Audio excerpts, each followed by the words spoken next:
ഇന്നും കുറച്ച് ബേസിക് ആയിട്ടുള്ള ക്വസ്റ്റ്യൻസ് ഞാൻ നിങ്ങളോട് പറയാം ഫ്രണ്ട്സ്.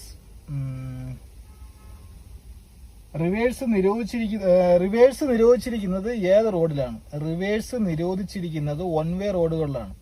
ഒരു വണ്ടി ഒരു റോട്ടില് ഒരു സൈഡിലോട്ട് മാത്രം വണ്ടി പോകുന്ന വൺ വേ റോഡുകളില്ലേ, അവിടെയാണ് റിവേഴ്സ്. വണ്ടികൾക്ക് റിവേഴ്സ് എടുക്കാൻ പാടില്ല. അവിടെ വണ്ടികൾക്ക് റിവേഴ്സ് നിരോധിച്ചിരിക്കുന്നത് വൺ വേ റോഡുകളിൽ. പിന്നെ ഗിയർ ഇല്ലാത്ത വണ്ടിയില്ലേ, അത് ഓട്ടിക്കാനുള്ള ഏറ്റവും കുറഞ്ഞ പ്രായപരിധിയാണ് 16 വയസ്സ്. 16 വയസ്സ് തൊട്ടുള്ളവർക്ക് ഗിയർ ഇല്ലാത്ത വണ്ടി ഓട്ടിക്കാൻ പറ്റും. രാത്രിയിൽ നമ്മൾ ഡ്രൈവ് ചെയ്തുകൊണ്ട് പോകുമ്പോൾ സാധാരണ ഓപ്പോസിറ്റ് ദൂരക്കാഴ്ച കിട്ടാൻ വേണ്ടിയിട്ട് നമ്മൾ ഹൈ ബീം ലൈറ്റ് ഓണാക്കിയിട്ടാണ് പോകുന്നത്. ബ്രൈറ്റ് ലൈറ്റ് നമ്മൾ നോർമലായിട്ട് പറയും. ബ്രൈറ്റ് ലൈറ്റ് ഓണാക്കിയിട്ടാണ് നമ്മൾ ഹൈ ബീം എന്നാണ് പരീക്ഷാ പേപ്പറിലും ക്വസ്റ്റ്യനിലൊക്കെ ചോദിക്കുന്നത്. ഈ ഹൈ ബീം ലൈറ്റ് നമ്മൾ ഓണാക്കിയിട്ട് പോകുമ്പോൾ എതിർവശത്തു കൂടി ഒരു വണ്ടി വന്നാൽ നമ്മൾ എന്ത് ആക്ഷനാണ് എടുക്കേണ്ടത്? നമ്മൾ ചെയ്യേണ്ടത് നമ്മുടെ ലൈറ്റ് ഡിം ആക്കി കൊടുക്കുകയാണ്.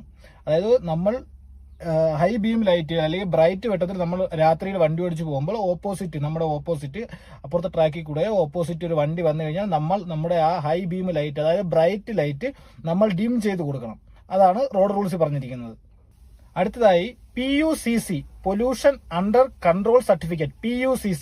PUCC സർട്ടിഫിക്കറ്റിന്റെ കാലാവധി എത്രയാണ്? PUCC സർട്ടിഫിക്കറ്റിന്റെ കാലാവധി വെറും 6 മാസം മാത്രമാണ്.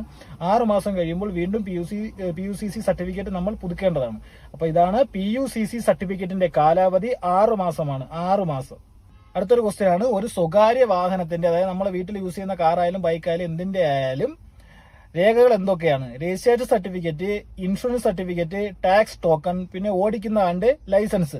എന്തൊക്കെയാണ് ഒരു സ്വകാര്യ വാഹനത്തിന്റെ രേഖകളാണ്? Registration certificate, tax token, insurance certificate, പിന്നെ ഇത് ആരാണോ ഡ്രൈവ് ചെയ്യുന്ന അയാളുടെ ഡ്രൈവിംഗ് ലൈസൻസ്. ഈ 4 രേഖകളും മസ്റ്റ് ആയിട്ട് ഉണ്ടായിരിക്കണം ഒരു സ്വകാര്യ വാഹനത്തിൽ. അടുത്ത ക്വസ്റ്റ്യൻ ആണ്, എന്തിനാണ് റിയർ വ്യൂ മിറർ ഉപയോഗിക്കുന്നത്? വാഹനത്തിന്റെ പിന്നിൽ നിന്ന് വരുന്ന ട്രാഫിക് നിരീക്ഷിക്കാനാണ് നമ്മൾ ഈ റിയർ വ്യൂ മിറർ ഉപയോഗിക്കുന്നത്. എന്തിനാണ് റിയർ വ്യൂ മിറർ ഉപയോഗിക്കുന്നത്? വാഹനത്തിന്റെ പിന്നിൽ നിന്ന് വരുന്ന ട്രാഫിക് നിരീക്ഷിക്കാൻ. പിന്നെ നമ്മൾ വാഹനം ഓടിക്കുമ്പോൾ നമ്മൾ നിരന്തരം, അല്ലെങ്കിൽ കഴിവതും ഞാനൊക്കെ മാക്സിമം യൂസ് ചെയ്യാൻ ശ്രമിക്കുന്ന ഒരു സാധനമാണ് ഈ ഹോൺ എന്ന് പറയുന്നത്. ഈ ഹോൺ ഉപയോഗിച്ചുകൂടാത്ത 2 സ്ഥലങ്ങളുണ്ട്. ഒന്ന് ആശുപത്രിക്കും കോടതിക്കും മുമ്പെയാണ്. ഹോറൺ ഉപയോഗിച്ചുകൂടാത്ത 2 സ്ഥലങ്ങളാണ് ആശുപത്രിയും കോടതിക്ക് മുന്നിലൂടെ ആശുപത്രിക്ക് മുന്നിലൂടെ പോകുമ്പോൾ നമ്മൾ ഹോൺ ഉപയോഗിക്കാൻ പാടില്ല. അടുത്തത് നമ്മൾ റോഡ് സൈനിൽ നമുക്കറിയാവുന്ന ഒരു സൈനാണ് റോഡിൽ വഴുവഴുക്കലുണ്ട് എന്ന് സൂചിപ്പിക്കുന്ന ഒരു സിഗ്നൽ. ഈ റോഡിൽ വഴുവഴുക്കലുള്ള സിഗ്നൽ കണ്ടാൽ നമ്മൾ ബ്രേക്ക് ചവിട്ടരുത്. നമ്മൾ ഉടനടി ബ്രേക്ക് അപ്ലൈ ചെയ്യരുത്. നമ്മൾ അവിടെ ഗിയർ മാറ്റി വണ്ടി